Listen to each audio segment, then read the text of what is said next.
नमस्कार, मैं नृपेंद्र हर ज्योतिष कलश यूट्यूब चैनल से आपका हार्दिक स्वागत करता हूं। आज हम बात करेंगे मासिक राशिफल के क्रम में मिथुन राशि के बारे में। मिथुन राशि मई 2025 में ग्रहों की स्थितियों की विशेष रूप से अगर बात करें तो बृहस्पति जो है वो आपके द्वादश भाव से निकल करके 14 मई को आपकी राशि पर आ रहे हैं, जो कि आपके लिए विशेष रूप से शुभाशुभ परिणाम देने वाली स्थितियां जो है मई के अंदर बनने वाली है।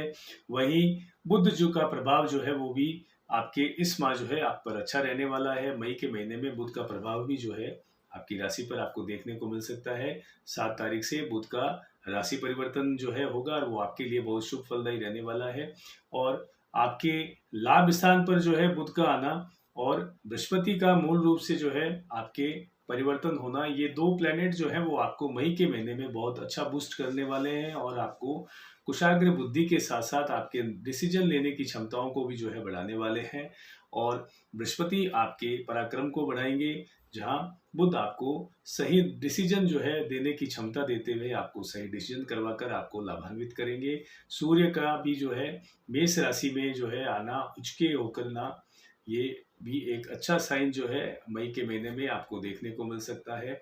और बुध और सूर्य की जो है स्थिति अगर दोनों की अगर देखें आपकी राशि में, तो ये स्थितियां जो है आपको आर्थिक लाभ देगी। आर्थिक लाभ देने के साथ साथ परिवारजनों, कुटुंबजनों का, मित्रों का, बंधुओं का आपको सहयोग मिलेगा। वाणी जो है वो आपकी प्रभावशाली रहेगी। वाणी प्रभावशाली होने के साथ साथ आपका पराक्रम बढ़ेगा और पराक्रम बढ़ने के साथ साथ आप अपने कार्य क्षेत्र में बहुत अच्छा प्रदर्शन करने में सफल रह सकते हैं, जिससे कि आपका मान सम्मान जो है बुध और सूर्य बढ़ा सकते हैं। वहीं मिथुन राशि के वो जातक जो सरकारी क्षेत्र में कार्यरत हैं, सरकारी जॉब में हैं, तो उन्हें विशेष लाभान्वित जो है ये बुध और सूर्य करने वाले हैं। और वहीं 18 मई को जो है राहु और केतु का राशि परिवर्तन होगा। राहु जो है आपके भाग्य स्थान पर आएंगे कुंभ राशि में और केतु जो है वो सिंह राशि में रहेंगे। तो राहु जो है 18 मई के बाद में, यानी कि माह के मध्य के बाद में राहु का ट्रांजिट होना आप में एक विशेष प्रकार से जुनून देगा। आपको कुछ नया करने के लिए जो है आपको प्रेरित करेगा। कुछ हटकर, लीक से हटकर करने में जो है आपका ध्यान आकर्षण करेगा, जो कि बहुत अच्छी स्थितियां रहेगी। ऐसे में अगर मैं बात करूं मूल रूप से विद्यार्थियों की, तो क्रिएटिविटी में और साथ साथ किसी शोध कार्य में अगर आप लगे हुए हैं तो वो आपको यहाँ सफलता दे सकते हैं। और विद्यार्थियों को ओवरऑल जो है लाभ की स्थितियां जो है इस गोचर के कारण से मई के महीने में देखने को मिल सकती है। उच्च का सूर्य जो है वो आपको श्रेष्ठ परिणाम जो है आपको दे सकता है। वो परिणाम आपको अपने शिक्षण से संबंधित परीक्षाओं में देखने को मिल सकता है, या किसी भी उच्च शिक्षा हेतु प्रयासरत है तो उसमें आपको सफलता मिल सकती है।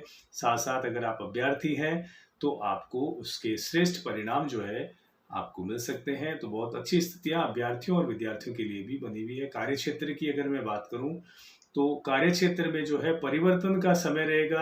आप किसी भी प्रकार का परिवर्तन अगर करना चाहते हैं, जॉब परिवर्तन करना चाहते हैं, तो समय आपके पक्ष का है। आपको अपनी मनचाही जगह पर जो है जॉब मिल सकती है। और श्रेष्ठ समय होने के साथ साथ अगर आप यथावत रूप से अपने कार्य क्षेत्र में अगर कार्य कर रहे हैं तो वहां आपको पद वृद्धि, वेतन वृद्धि के साथ साथ आपको जो है उचित मान सम्मान जो है मिल सकता है। सीनियर्स का जो है आप पर विशेष रूप से कृपा के पात्र आप बन सकते हैं। तो बहुत अच्छी स्थितियां जो है आपके लिए कार्य क्षेत्र में बनती हुई नजर आ रही है। वहीं चंद्रमा जो है उसका प्रभाव जो है, अशुभ प्रभाव जो है आपकी राशि पर है, तो उसके कारण से यहाँ थोड़ा आपको हर डिसीजन को सोच समझ के लेना होगा, क्योंकि आपका गलत डिसीजन जो है वो आपको परेशानी में ला सकता है। मानसिक रूप से आप परेशान रह सकते हैं। तो कोई भी डिसीजन अगर आप लेते हैं, चाहे वो कार्य क्षेत्र के लिहाज से हो या परिवार के लिहाज से हो या किसी भी प्रकार के निवेश, या आप कोई भी अदर कोई डिसीजन लेते हैं जो कि बहुत महत्वपूर्ण डिसीजन है, तो उसे आपको लेने से पूर्व किसी की सलाह मशवरा, राय लेना आपके लिए अति आवश्यक रहेगा। अन्यथा गलत डिसीजन के कारण से आप परेशानी में आ सकते हैं। और व्यापार क्षेत्र में बृहस्पति का प्रभाव जो है बहुत अच्छा बना हुआ है, तो व्यापार में ग्रोथ होना, व्यापार की प्रगति होना, व्यापार का विकास होना और अन्यत्र एक नए व्यापार को शुरू करने की ओर भी जो है आपको बृहस्पति यहाँ प्रेरित कर सकते हैं। बहुत अच्छी स्थितियां हैं। व्यापारिक दृष्टिकोण से अगर मैं बात करूं तो व्यापार आपका ठीक ठाक और सामान्य स्थिति में चलेगा। लाभ की स्थिति में आप रहेंगे। परेशानियों से आपको राहत मिल सकती है। व्यापारिक क्षेत्र में अगर कोई भी पूर्व की अगर समस्या आपके चली आ रही है तो उसमें अब आपको राहत मिल सकती है। और उच्च का सूर्य जो है आपको व्यापारिक क्षेत्र में लाभ दे सकता है। वहीं कर्ज से आपको राहत मिल सकती है। पूर्व का अगर किसी भी प्रकार का कोई भी कर्ज अगर आपके चल रहा है तो उसके आपको कुछ रास्ते मिल सकते हैं, उसमें आपको कुछ राहत मिल सकती है। नया कर्ज लेने से आपको मई के महीने में बचना होगा। आर्थिक स्थिति की अगर मैं बात करूं तो मंगल का नीच का होना आपके खर्च को बढ़ाएगा। फिजूल खर्ची आपकी हो सकती है। अनप्लान्ड वस्तुओं पर, अनप्लान्ड चीज़ों पर आपके पैसे खर्च हो सकते हैं, जिससे कि आपका आर्थिक बैलेंस थोड़ा यहाँ गड़बड़ हो सकता है। तो संचय करने में भी आप असफल रह सकते हैं, क्योंकि नीच का मंगल फिजूल खर्ची आपके करवा सकते हैं। यात्राओं के योग बनेंगे, लेकिन उन यात्राओं का आपको विशेष लाभ नहीं मिलने वाला। तो बहुत जरूरी हो तभी आप यात्राएं करें, अन्यथा आप यात्राओं को स्थगित रखें। और विशेष रूप से वाहन चलाते समय आप सावधानी रखें, वाहन आप धीरा चलाएं, इकोनॉमिकली स्पीड पर आप वाहन चलाएं, अन्यथा आपके कोई चोट लगने का भी यहाँ योग बन रहा है। और वैवाहिक जीवन की अगर मैं बात करूं तो बृहस्पति की स्थिति को देखते हुए वैवाहिक जीवन जो है आपका मधुर रहेगा और रिश्तों में आपके प्रगाढ़ता रहेगी। जीवन साथी का सहयोग आपको मिलेगा और परिवार में मांगलिक कार्यों का आयोजन, शुभ कृत्यों का आयोजन हो सकता है। साथ साथ जो जातक अविवाहित है उनके विवाह के योग भी बन रहे हैं। मिथुन राशि के जो जातक हैं और ऐसी कामना रखते हैं तो इस महीने में आपको प्रयास करने चाहिए, आप सफल हो सकते हैं।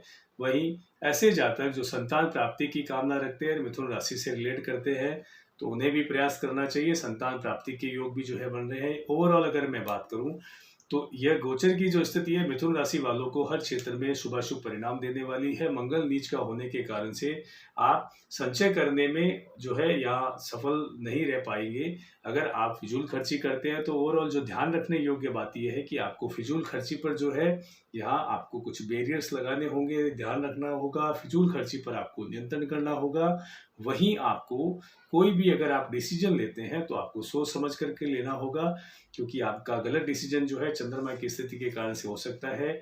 आपके मन में कुछ उतार चढ़ाव की स्थिति आ सकती है, जिसके कारण से कोई आप गलत डिसीजन भी ले सकते हैं। तो यहाँ ध्यान रखने योग्य बात यह है कि आपको निर्णय सोच समझ करके लेना है और फिजूल खर्ची पर आपको नियंत्रण करना है, ताकि आप आर्थिक रूप से जो है इस माह को जो है बैलेंस में ले सके और कुछ संचय भी आप कर सके। उपायों के तौर पर अगर मैं बात करूं तो मूल रूप से स्वास्थ्य के दृष्टिकोण को देखते हुए, क्योंकि स्वास्थ्य में ऐसी कोई प्रॉब्लम आपको नहीं आने वाली है। कुछ मसल्स में कुछ प्रॉब्लम्स आपको हो सकती है, जॉइंट्स पेन आपको हो सकते हैं। इसके अलावा ऐसी कोई मेजर इशू नहीं होने वाला। फिर भी उपायों के तौर पर अगर मैं बात करूं तो उपायों के रूप में आपको गणेश की आराधना करना, नियमित रूप से गणेश जी के मंदिर में गुड़ की डली का दान करना आपको लाभान्वित कर सकता है। और महीने में कम से कम 3 बार जो है आप बुध का दान किसी गणेश मंदिर में आप करके आए तो आप लाभान्वित हो सकते हैं। और गणेश जी के बीज मंत्रों की नियमित रूप से एक माला आपको करना शेखर रहेगा। एक नई राशि के साथ में फिर से मुलाकात होगी। तब तक के लिए मैं नरपेन हर्ष बहुत बहुत शुभकामनाओं सहित आज्ञा चाहता हूँ। नमस्कार।